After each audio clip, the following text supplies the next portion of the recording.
आप सभी को नमस्कार। यह शुद्ध MySQL PHP ट्यूटोरियल है। मैं आपको जुड़ने, डेटा पुनः प्राप्त करने, एरर्स संभालने और डेटा सुधारने के बेसिक्स बताऊंगा।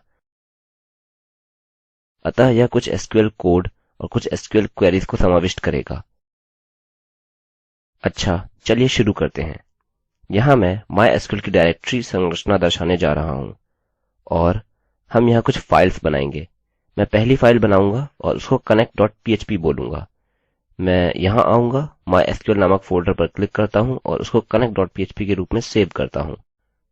अब यहाँ हम एक अलग फाइल बनाएंगे और सभी पेजों के साथ सम्मिलित करेंगे जिन्हें हम इस्तेमाल करेंगे। यह आपके डेटाबेस से जुड़ने के लिए काफी सरल है। हम क्या करेंगे कि अपना include फंक्शन टाइप करेंगे और इस फाइल को दर्शाएंगे। मैं एक और फाइल बनाऊंगा जो कि मेरी प्रमुख MySQL फाइल है, एक कोड के साथ जिसे मैं आप सबको दिखाऊंगा। ठीक है, तो मुझे मेरा mysql.php खुला मिला। यह PHP कोड्स हैं और हमें PHP टैग्स की आवश्यकता है और वही सब कुछ PHP से जुड़ जाएगा। मैं इस include फंक्शन को 1 मिनट में समझाऊंगा। सर्वप्रथम मैं आपको बताऊंगा कि डेटाबेस से कैसे जुड़ें। यदि आपको पता नहीं कि आपने इसे अपने वेब सर्वर में कहाँ रखा है, तो मैं आपको सलाह दूंगा कि phpMyAdmin नामक एक एप्लीकेशन को देखें। यह एक डेटाबेस इंटरफेस PHP में लिखा गया प्रोग्राम है, या दूसरे शब्दों में एक स्क्रिप्ट। यहाँ हम मेरी सर्विस मेरे डेटाबेस के अंदर देखेंगे, बल्कि मेरे सर्वर में, MySQL सर्वर में। यह हमारी टेबल की सूचना, हमारे डेटाबेस की सूचना और मेरे सर्वर के बारे में सूचना इत्यादि देता है। हालांकि हमें इसके बारे में जानने की आवश्यकता नहीं है। यह एक प्रोग्राम के लिए अच्छी शुरुआत है यदि आप अभी अभी PHP MySQL या केवल MySQL को सामान्य तौर पर प्रयोग करना शुरू कर रहे हैं। यह अपने डेटाबेस के इंटरफेस को शुरू करने के लिए एक अच्छा तरीका है, बजाय इन कार्यों को कमांड लाइन की सहायता से करने के। कमांड लाइन इस्तेमाल करना पहली बार वालों के लिए मुश्किल हो सकता है। अच्छा, तो हम यहाँ अपने डेटाबेस देख रहे हैं। मुझे PHP Academy नामक एक मिला है और मुझे PHP Login नामक एक मिला है, जिसको मैंने दूसरे ट्यूटोरियल में बताया है, जो मैंने बनाया है। अन्य केवल स्टैंडर्ड हैं। ये केवल डेटा को रखने के लिए हैं, उनको डिलीट ना करें। आपको केवल इतना करना है कि नए डेटाबेस बनाने हैं। यह करने के लिए आपके पास यहाँ एक सामान्य बॉक्स है। हम अभी डेटाबेस बनाने जा रहे हैं। मैं अभी के लिए मेरी PHP Academy डेटाबेस में कार्य करूँगा। यह काफी सरल है, अतः यह अभी डेटाबेस बना रहा है। यह सरल है। आप नाम टाइप करिए और क्रिएट पर क्लिक करिए। मेरी PHP पहले से ही यहाँ बन चुकी है, अतः मैं इसको इस्तेमाल करूँगा। इस पर क्लिक करिए और आप देख सकते हैं कि अंदर काफी टेबल्स हैं। यह यहाँ पर चिन्ह से दिखाया जा रहा है, और जब हम phpMyAdmin इस्तेमाल करते हैं, यह मेरे गेस्ट बुक ट्यूटोरियल से गेस्ट बुक है। अब मैं इस ट्यूटोरियल का वर्णन करने के लिए इस डेटाबेस पर एक नया टेबल बनाऊंगा और मैं इसे people बोलूँगा। फील्ड्स की संख्या काफी महत्वपूर्ण है। आप इसको खाली नहीं छोड़ सकते हैं। आपके टेबल में फील्ड्स की संख्या प्रत्येक डेटा के कॉलम को रखने के लिए होती है। उदाहरणस्वरूप, आमतौर पर पहला जब आप रिकॉर्ड्स के साथ काम करते हैं, आपके पास ID हो सकती है, जो कि एक संख्यात्मक वैल्यू है। अतः यह एक संख्या है जिसकी प्रत्येक बार वृद्धि होने जा रही है। यह आपको अपने रिकॉर्ड्स को संकेत करने की अनुमति देगा जो विशिष्ट संख्या से संचय किया जा रहा है, और इसे अक्सर प्राइमरी की निर्धारित करिए। यदि आप डेटाबेस से परिचित नहीं हैं, तो आपको प्राइमरी की जैसी शब्दावली को देखना शुरू करना चाहिए।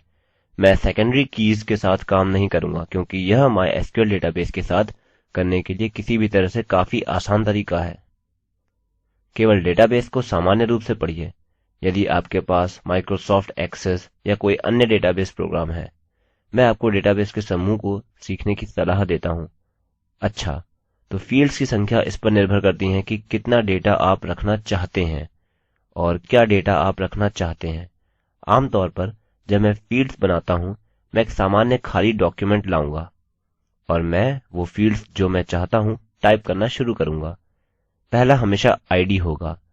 यह एक स्ववृद्धि वैल्यू है। हर बार मैं एक नया रिकॉर्ड बनाता हूँ, अतः यह पहले रिकॉर्ड के लिए 1 होगा, 2, 3, 4 और उसके बाद डेटा संग्रहित किया जाएगा। यह बहुत ही लाभदायक फील्ड है। क्योंकि मेरा टेबल पीपल है, मैं लोगों के बारे में कुछ डेटा रखूँगा।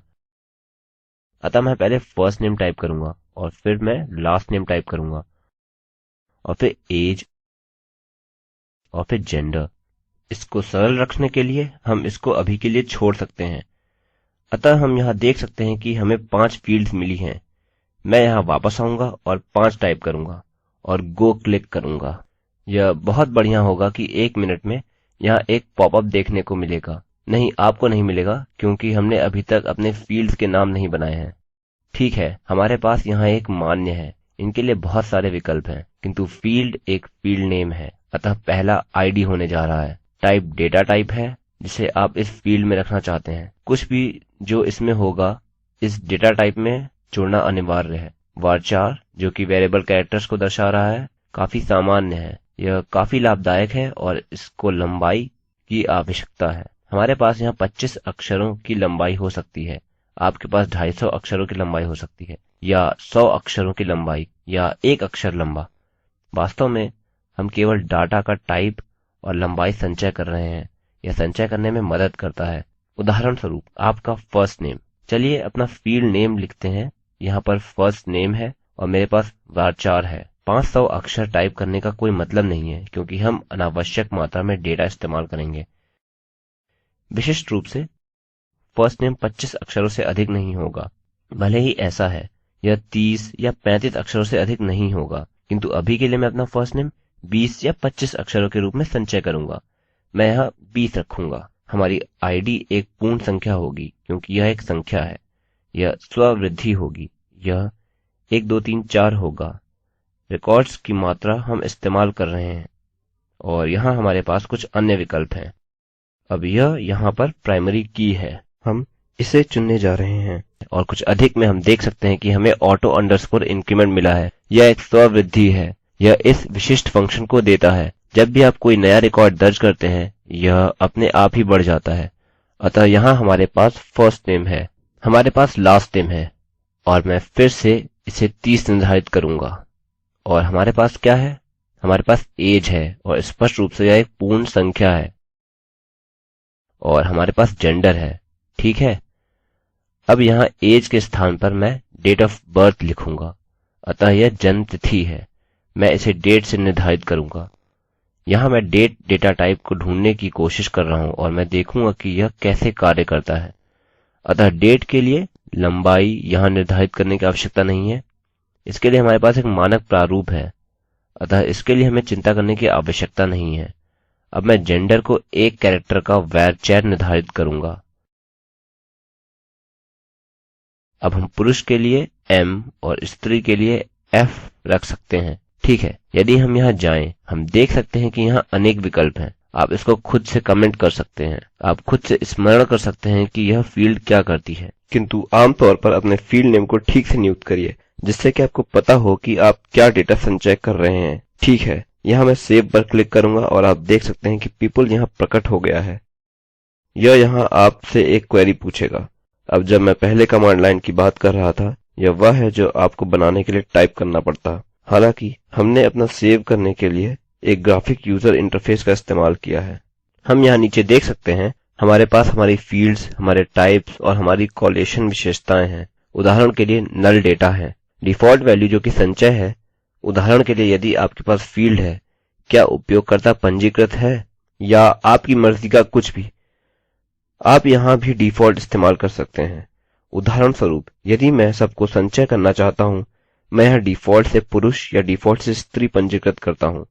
मैं यहाँ M या F टाइप कर सकता हूँ और हमारे पास यहाँ स्ववृद्धि है और साथ ही कुछ अन्य डेटा जिनको हमें इस ट्यूटोरियल में जानने की आवश्यकता नहीं है। ठीक है, यहाँ हमने अपना टेबल बना लिया है और यदि आप इसके भाग 2 में जाते हैं, मैं आपको दिखाऊंगा कि कैसे कुछ डेटा प्रविष्ट करें और साथ ही कैसे PHP का इस्तेमाल करके अपने डेटाबेस से डेटा प्राप्त करें। मुझसे भाग 2 में मिलिए। IIT बॉम्बे की तरफ से मैं रवि कुमार अब आपसे विदा लेता हूँ। धन्यवाद।